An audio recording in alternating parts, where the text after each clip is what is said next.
E aí galera, tudo ótimo? Meu nome é Diogo, se apresentando e não o Hobbs, né? Pode ficar. Hoje nós vamos ver sobre a origem dos direitos humanos. A gente vai dar uma leve introdução, falar sobre a primeira geração, porque a primeira geração ela vai ser os direitos tidos como fundamentais, né?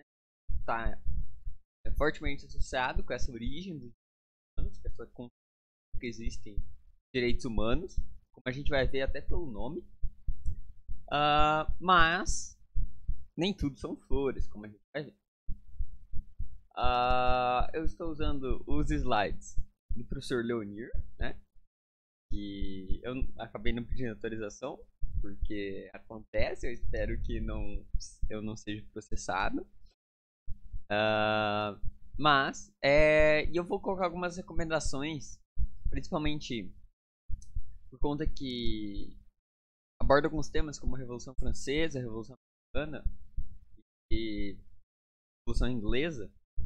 Então eu vou colocar alguns links de vídeos que vão explicar cada um desses eventos, que eu não vou querer abordar aqui, porque não é o foco. Então eu vou colocar uns vídeos tipo curtinho que explicam resumidamente, né? E primeiro a gente tem que entender o que é direitos humanos, né? O que são os direitos humanos? Uh, Aqui tem a definição de Hobbes sobre direito natural, mas a gente tem que pensar no nome, né? Em algumas constituições políticas do Brasil, surgiu essa nomenclatura de direito dos manos, né? Que seria algo só para preso e etc. Mas não, os direitos humanos, eles são voltados para todas as pessoas. E neles se encontram alguns direitos que são fundamentais, que é por isso que eles existem. Como, por exemplo, o direito à vida. É uma questão assim, concorda que toda pessoa tem direito à vida, e isso é garantido por direitos humanos. Direito à livre expressão, da expressão, e isso quem garante universalmente, ou seja, que eu posso falar o que eu quiser aqui no Brasil, na Argentina, na França, Itália, na Rússia. Teoricamente, eu deveria os direitos humanos pregam que a gente possa fazer, dizer o que a gente quiser em qualquer país, né? Claro, nada é perfeito e ainda tem processo. Mas isso tem uma origem, né? E agora a gente vai pensar assim, lá na antiguidade, a gente tinha alguns direitos mais ou menos, mas eles não eram exatamente voltados assim para o mundo, assim, como para todos. Eram para algumas organizações. Por exemplo, você tem a democracia grega, você tem a Carta Magna inglesa, né, que é bem famosa, Império Mali, né, na Carta de Manden. Esses são exemplos de algumas organizações onde existiu a garantia de alguns direitos, mas não eram para todas as pessoas, era para as pessoas presentes naquela organização. E a gente vai começar a ter a concepção de origem de direito para todos, né, no século 17 e 18, principalmente alguns pensadores ingleses, como Hobbes e Hume, e os franceses, né, tidos como iluministas, que é o Jean-Jacques Rousseau, o John Locke também, né? Eu esqueci do Locke, né? O Locke. O Locke é inglês, né? O Jean-Jacques Rousseau, que é francês. E Montesquieu e Voltaire e esses franceses aí. Eles vão dar essa ideia de direito humano, né? Direito para todos, universal. Inclusive Kant trabalha um pouco com isso. Só que a gente não lembra muito dele, coitado. Até porque ele é prussiano. Mas tudo bem, né? a gente vai ter uma questão que a gente tem que voltar um pouquinho para a Idade Média. Na Idade Média, a sociedade, ela basicamente tinha direitos para alguns, que era quem era nobre e clero, e quem fazia parte da nobreza e do clérigo tinha direitos. Os camponeses não, né?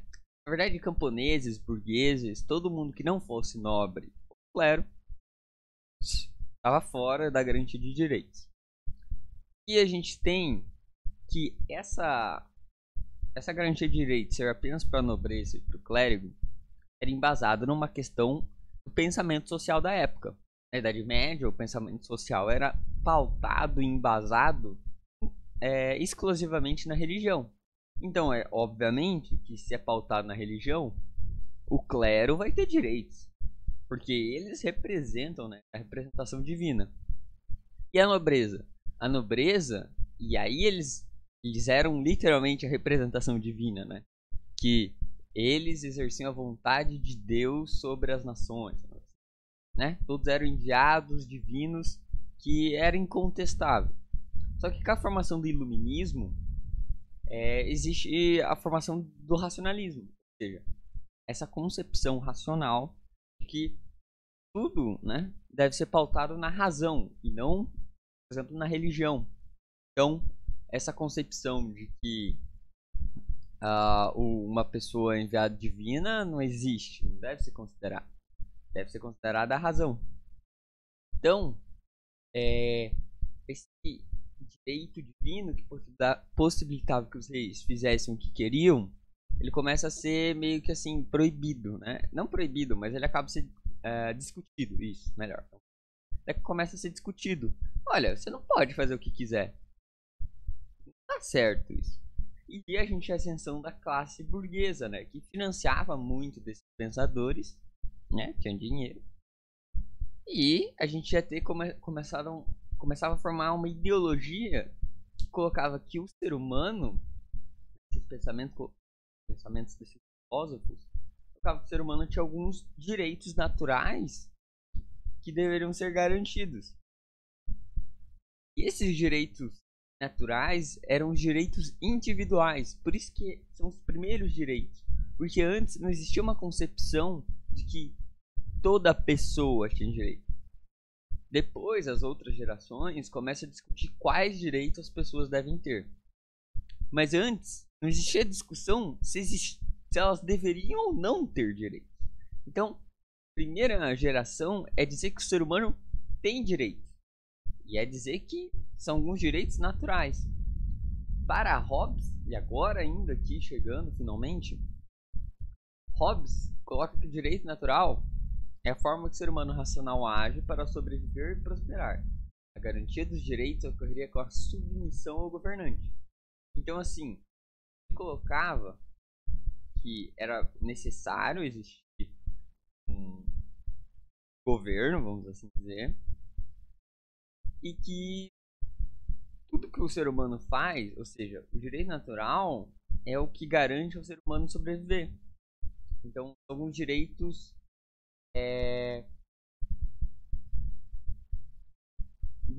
que possibilitam sobreviver esse ser humano. E um direito que ele coloca é o direito estatal, né? É o direito da existência do Estado. Assim, claro, o Hobbes ele coloca algumas outras coisas, mas ele não é tão importante assim, porque ele é inglês, né? A gente não liga muito para inglês, brincadeira.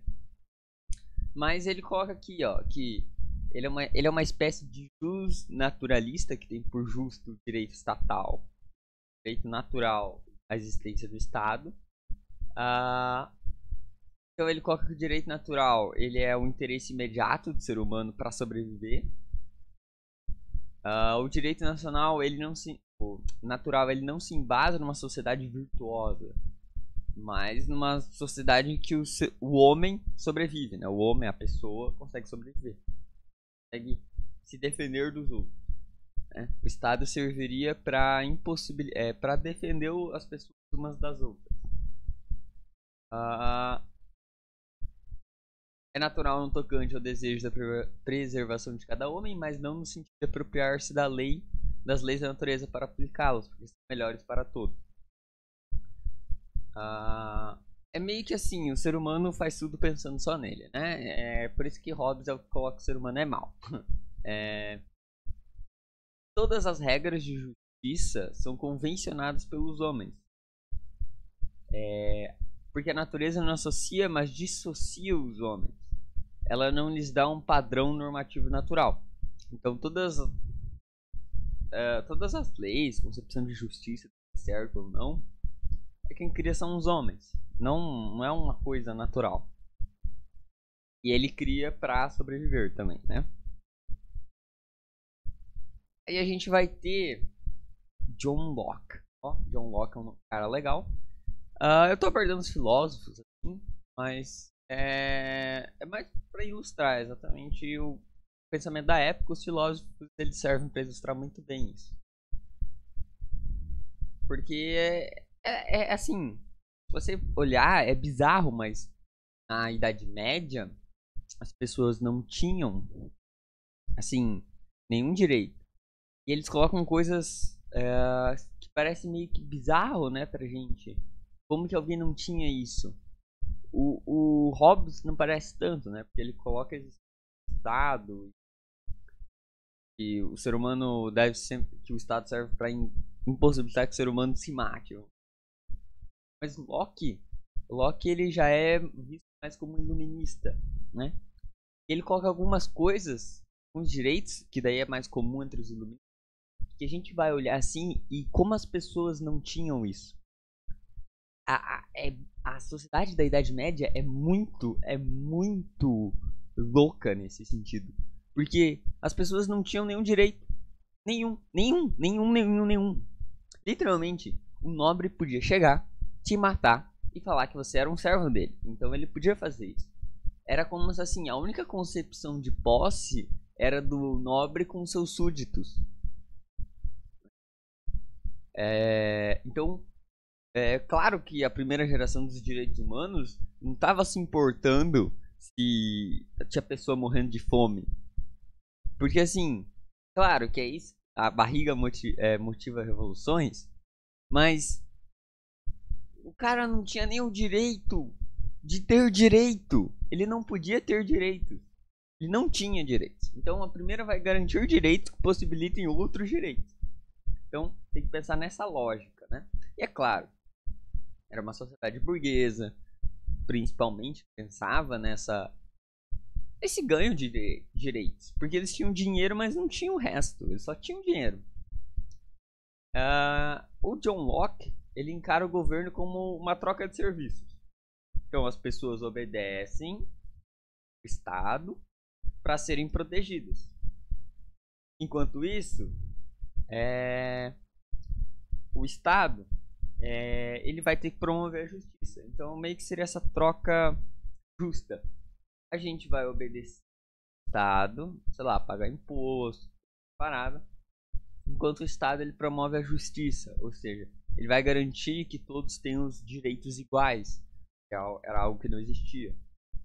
O contrato é utilitário e sua moral é o bem comum, ou seja, pensando num bem social e para toda pessoa tem que ser igual. Ele coloca que a propriedade privada é um direito natural, ou seja, o Estado ele não cria propriedade. Não é o Estado que criou a ideia de propriedade privada. A propriedade privada já existia. O Estado ele tem o dever de reconhecer e proteger. É algo muito mais próximo do que a gente tem hoje. Então, assim, e isso é estranho de pensar, mas, por exemplo, você tem o seu celular, né? Então, você tem o seu celular, você é seu. E se alguém roubar o seu celular, o Estado ele tem que, sei lá, se você acionar a polícia tentar achar o celular e devolver para você. É dever do Estado proteger a sua propriedade privada. Se você pensasse isso na Idade Média, né, nesse período onde não existia isso, se alguém roubasse seu celular, dependia de quem que você era. Você é um plebeu e quem roubou foi um nobre? Ele não roubou, então, né? Ele era dele já. Porque tudo da plebe é do nobre também. Existe propriedade privada. Então, essa concepção que parece tão natural vai surgir só em 1600 e bolinha, final do século 17. Ou seja, por uns... O Império Romano tinha uma concepção de propriedade melhor. Mas ali por uns 1300 anos, era isso. Não tinha direito de propriedade privada. O Locke, ele pregava a liberdade religiosa. Também, que é algo interessante. Né? Concepção de Estado laico. Eu não vou abordar muito isso. Esse é um tema muito legal sobre Estado laico. Mas falando resumidamente, o Estado laico ele não surgiu porque os caras ficaram de bem assim. E, nossa, agora vamos permitir que tenha protestante em país católico e católico em país protestante. Não foi bem assim, na verdade. Né? O Estado laico surge porque a gente teve, acho que, muitos anos, muita gente morreu. Inclusive algo que pode ser tomado como até a Primeira Guerra Mundial, que é a Guerra dos 30 Anos, que morreu gente para caramba naquilo. Que é uma guerra religiosa, Guerra dos 30 Anos. Claro, teve outros fatores políticos, mas eles começaram a perceber que a questão religiosa também... vamos deixar as pessoas porque senão a gente vai se matar, né? E aqui ele coloca que se o governante não garante o direito natural, o povo pode derrubar ele. Então, se o governo não promove justiça, nem garante a propriedade privada, a gente pode tirar ele do poder. Pronto, simples assim. Ele não é um cara fino, como era visto antes. Não, ele é só um cara. Né? As pessoas que fazem parte do Estado são pessoas. Então, a gente pode tirar eles, se estiverem fazendo o papel deles, e coloca outro. Pronto, acabou. Aí, aqui, a gente já tá... Tem outros carinhas aqui, né? Esses carinhas são mais famosos, né? Que é o Rousseau. Acho que todo mundo aqui conhece o Rousseau. Eu gosto de falar o Jean-Jacques Rousseau, que fica legal. Ele é o cara que coloca do contrato social, né? Ou seja, que o Estado e as pessoas, ela tem um contrato, né? Elas assinam um contrato social. Que seria basicamente a Constituição, né? O contrato social do brasileiro hoje, o Estado brasileiro, é o contrato da Constituição. Ou seja, o Estado tem o dever de garantir a vida, a propriedade privada, direito à educação, à saúde, tudo que está previsto lá. Em troca, a gente vai ter que seguir alguns deveres que estão previstos lá. Como, por exemplo, a gente não pode infringir nada do Código Penal. Não, a gente é preso. A gente aceita que se a gente infringir algo do Código Penal, a gente, vamos assim dizer, a gente aceita que a gente pode ser preso. A gente deve, então, seguir todo o Código Penal, Civil, etc. E esses são os nossos deveres, né? Então, claro, existe uma discussão que a gente meio que não teve muita escolha para assinar esse contrato, mas nossos antepassados assinaram, então é o que vale. E a gente tem o Montesquieu, que é famoso também pela divisão, né, do Estado em três, né, os três poderes: judiciário, legislativo e executivo. O Brasil deu uma pulada fora da cerca nisso, com o poder moderador, né? Porque o poder moderador, vamos assim dizer, quebrava um pouquinho essa lógica, né? Tinha um quarto poder que controlava os outros três poderes. Mas a ideia simples é que cada um cuidaria do outro. Então o judiciário, ele cuida o legislativo e o executivo cuida do legislativo e judiciário, o legislativo cuida do executivo e judiciário. Mas nenhum se mete no outro. Então, o legislativo não vai fazer em nenhum momento papel de executivo. Não pode. Nem de judiciário. E por diante. Porque senão vai ter uma concentração de poder e alguém vai ficar muito mais forte. E a gente vai ter que esses ideais eles vão se espalhar principalmente, né, em revoluções, né? E aí teve aquela questão entre revolução e golpe, né? Que surgiu ainda mais agora, a questão do Evo Morales na Bolívia. Mas revoluções trazem pessoas de fora, né? De fora do poder ao poder. Então é interessante a gente colocar que essas revoluções, elas não foram os únicos movimentos, porque nada surge do nada, mas foram coisas, vamos assim dizer, um ponto de aquilo se expandiu, assim, ganhou mais força ainda. Foi a Revolução Gloriosa, ou Revolução Inglesa, né? As revoluções inglesas. A Revolução Americana, ou Independência Americana. E a Revolução Francesa, né? Com as consequências, né, napoleônicas. E aqui, né, a razão é um instrumento de conhecimento, racionalismo puro. Porque a gente passa, então, a questionar esse direito divino e qualquer coisa religiosa, porque falta na razão. E a razão, ela não se prende a diferenciar pessoas assim, de forma religiosa. Então, isso é uma coisa que vai estar no lema da Revolução Francesa, né? Liberdade, igualdade e fraternidade. Igualdade no quê? Né? O que proporciona que todos nós somos iguais? É justamente com o racionalismo que surge essa ideia de que as pessoas são iguais. Porque assim, se você olha de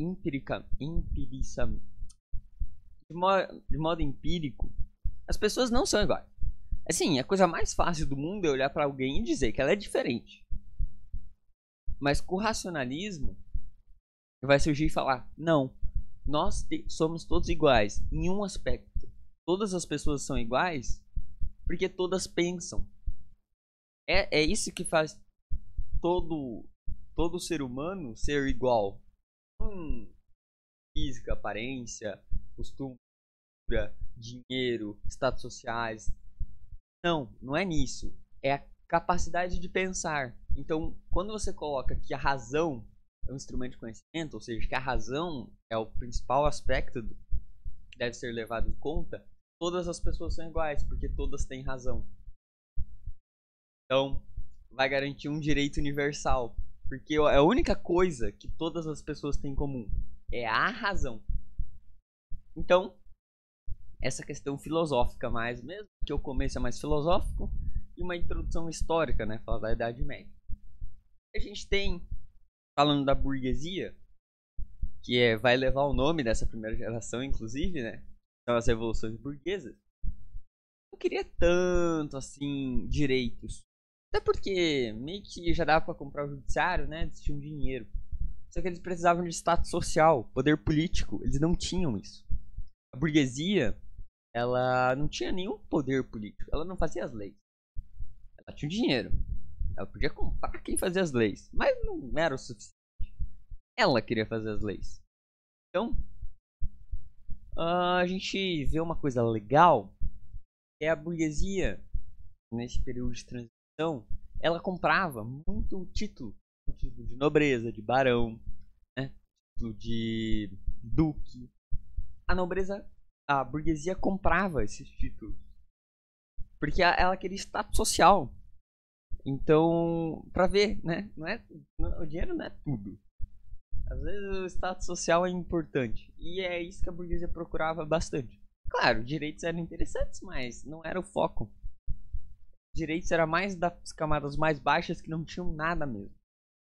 Nada no sentido de direitos e dinheiro. First Gen. Então agora a gente vai falar da primeira geração.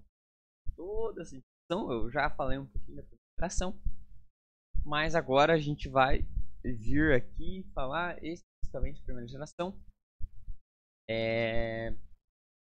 Eu acho que eu vou dividir. Eu vou falar da primeira geração porque já tá no caminho. Mas o segundo e terceiro eu vou fazer um vídeo só segundo e terceiro, as duas juntas. E assim, a primeira geração dos direitos humanos, então ela vai ser baseada nas revoluções burguesas, basicamente. Por quê? Por que leva esse nome? Porque são liderados pela burguesia. Mas, como eu disse anteriormente, tem a Revolução Francesa no meio. E você aprendeu que a Revolução Francesa foi liderada pelos franceses, pelas classes mais baixas? Mais ou menos, né? Na verdade, quem liderou tudo foram os burgueses. Não é por nada que Napoleão terminou no poder no final, né? Mas isso a gente vai abordar depois, assim. Mas assim, o que foi conquistado com essas revoluções? Os direitos individuais. Então, direito à vida, direito à propriedade privada, direito à liberdade de expressão, direito à participação política, direitos sociais, né? Tipo assim, sociais, não é bem dessa geração, mas alguns direitos sociais, tipo, direito à moradia, né? Mas esses direitos, eles não existiam. E eles começaram a ser considerados direitos naturais. Ou seja, que toda pessoa deveria ter. Então é meio engraçado. Hoje é natural, e aí funciona esse termo, é natural você ter sua propriedade privada. É natural você pensar que alguém tem direito à vida. Que alguém tem direito à participação política. Mas não era. Então, essa primeira geração é baseada nas revoluções burguesas e a gente pode chamar da geração dos individuais. A Revolução Inglesa, não vou falar muito sobre ela, mas basicamente assim, a gente teve um rei querendo ser absoluto demais, e daí o parlamento, que já existia, e o parlamento, vamos assim dizer, era composto pela burguesia. Esse parlamento, ele, vamos assim, o rei quis restringir os poderes do parlamento. O parlamento ficou pé da vida. Começou vamos assim dizer, expulsou o rei e passou a Declaração dos Direitos de 1689. Lá pra frente, aconteceu um monte de rolo, na verdade. O rei foi embora, instaurado uma república, aí virou uma ditadura. Aí o cara morreu, não lembro. Aí viu. Não, ele morreu. O filho dele abdicou. Aí veio colocaram o rei de volta. Aí o rei ficou absolutista, mandaram ele embora. Colocaram o primo do rei. E daí passaram. Isso não é tão importante, mas tudo isso foi liderado pela burguesia. Daí em 1689 é passada a famosa Bill of Rights, né? Declaração dos Direitos, né? Que garante, na verdade, não é na verdade nenhuma garantia, mas é o poder do rei, né? Acho que tem aqui. Ela meio que restringir o poder do rei, e ela vai dar vários poderes para o parlamento. E esse parlamento, ele vai ter o direito de restringir mais ainda o poder do rei. Ele vai ver, rei, você não pode fazer isso. Então acaba se tornando uma grande vitória da burguesia, porque agora o rei não pode fazer o que der na telha dele.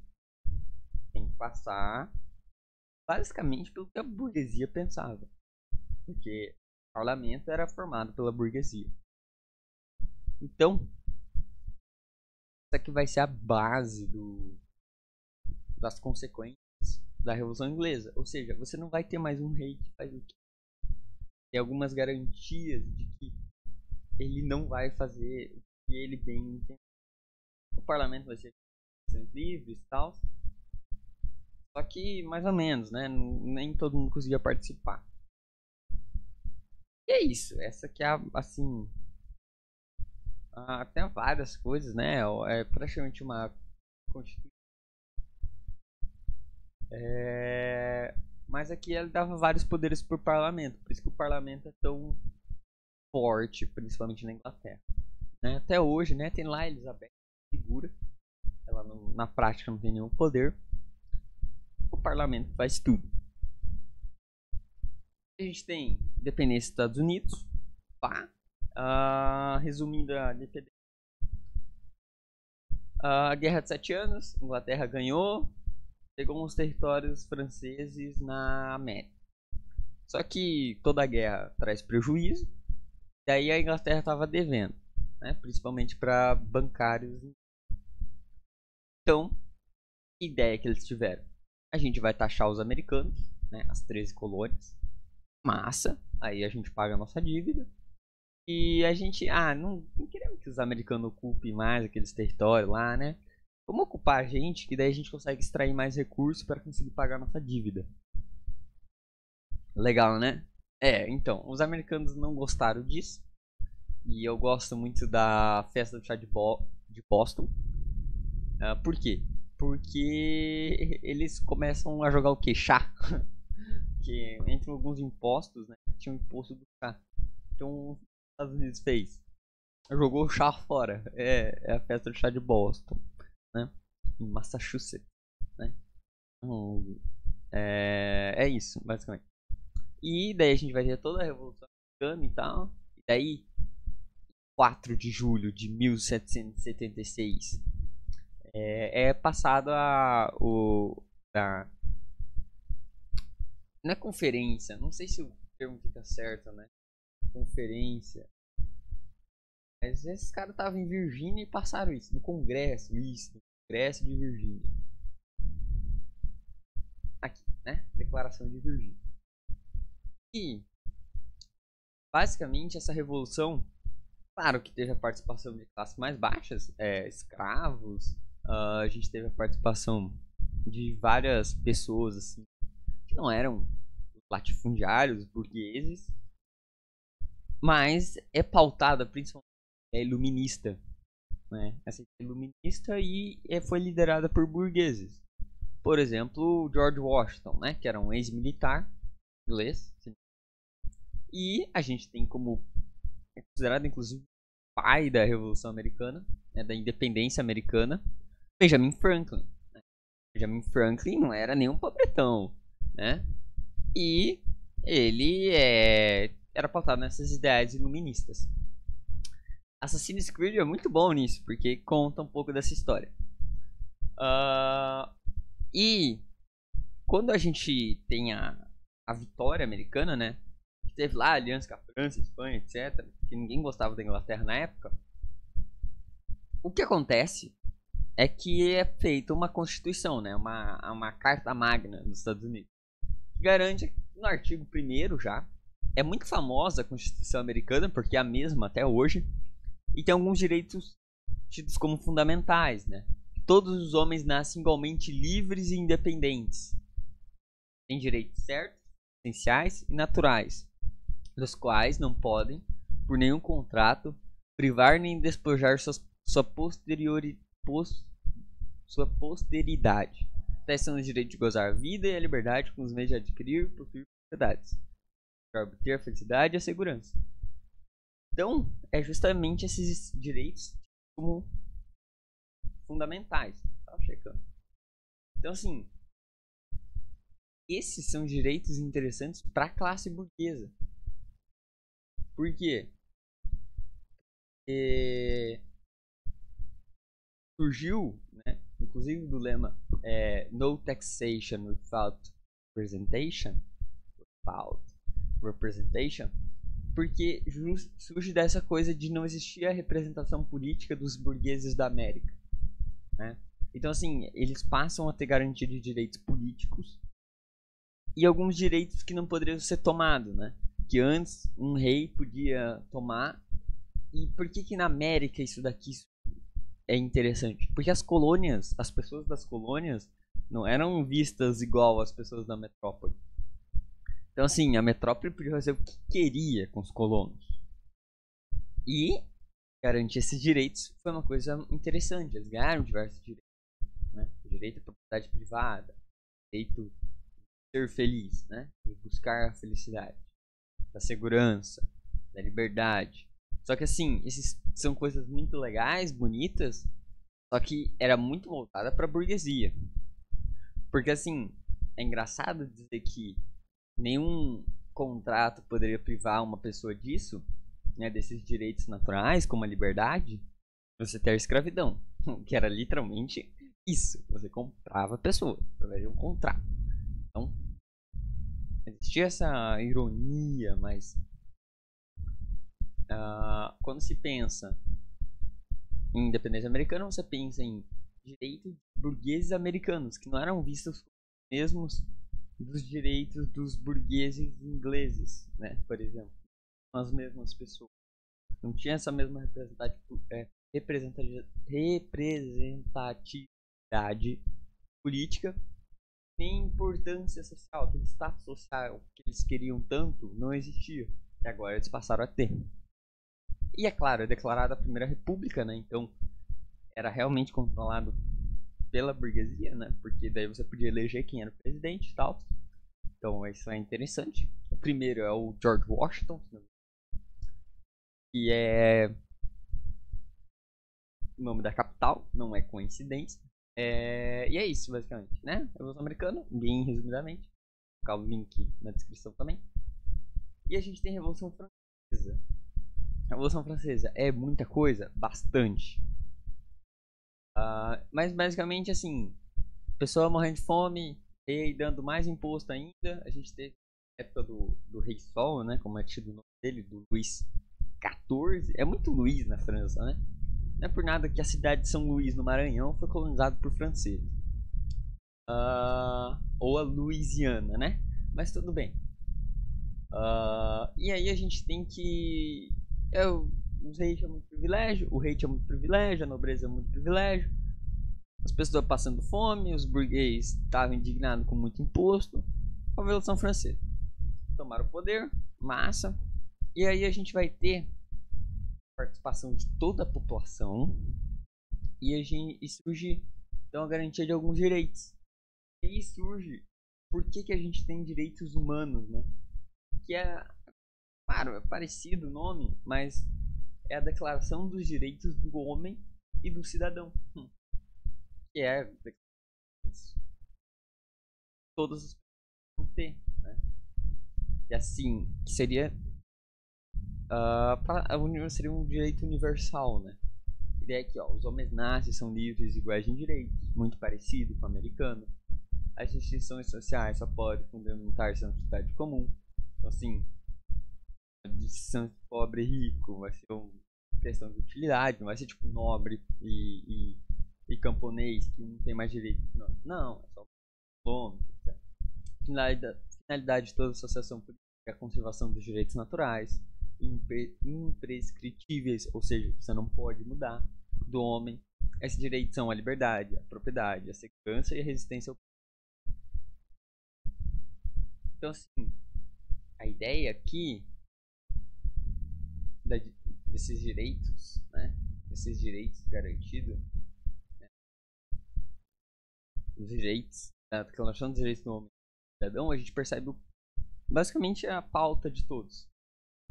É impossibilitar que alguém exista alguma estrutura política bande em todo mundo, todos são iguais, livres em direitos, ou seja, ninguém tem mais direitos sobre o outro. Ninguém, todo mundo é igual. E que todos, o Estado, o dever do Estado, garantir a liberdade, a propriedade, a segurança, a resistência à opressão. Simples assim. Essa que é a ideia dessa primeira geração. Tá totalmente ilustrado aqui. E isso é a melhor ilustração para se lembrar, assim, para ter o conteúdo. Faltar esses direitos. Então, não possibilitar que alguém tenha mais poder só por como você nasceu. Eu nasci nobre, pronto. Uau, agora eu mando em você. Eu sou um campesino, eu mando em você. Não tem isso. Todos são iguais e livres. E o dever do Estado é garantir isso, para que não ocorra de alguém conseguir, vamos assim dizer, subjugar outra pessoa. Só que na prática o que acontece é que esses direitos só se garantem para a burguesia e para a classe média, né?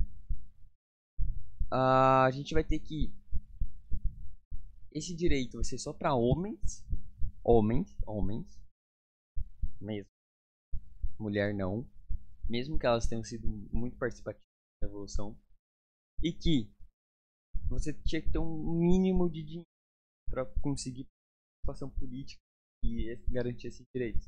Você ser considerado um cidadão. Então, a gente coloca aqui, resumindo tudo seria que a primeira geração ela surge justamente para garantir que não exista alguém que subjugue o outro só pelo nascimento, mas também coloca essa questão de que o Estado deve garantir direitos fundamentais como liberdade, propriedade, cidade, a segurança. Só que esses direitos não vão se garantir para toda a sociedade, mesmo que ela tenha participado ativamente das revoluções. Por isso que elas acabam sendo chamadas de revoluções burguesas. Porque quem sai ganhando no final são os burgueses. Porque todos esses direitos são garantidos para eles, mas não são as classes mais baixas. Isso vai levar para a segunda geração dos direitos humanos. Mas é essencial entender que a luta foi de toda a sociedade. Quem se saiu bem foi a burguesia. E essa luta era pelo quê? Pela igualdade, liberdade, direito à propriedade privada, segurança. Tudo garantido pelo Estado. Essa liberdade e igualdade é principalmente um direito. Participação política. Então, é isso basicamente. Muito obrigado. Espero que tenha ajudado. É isso.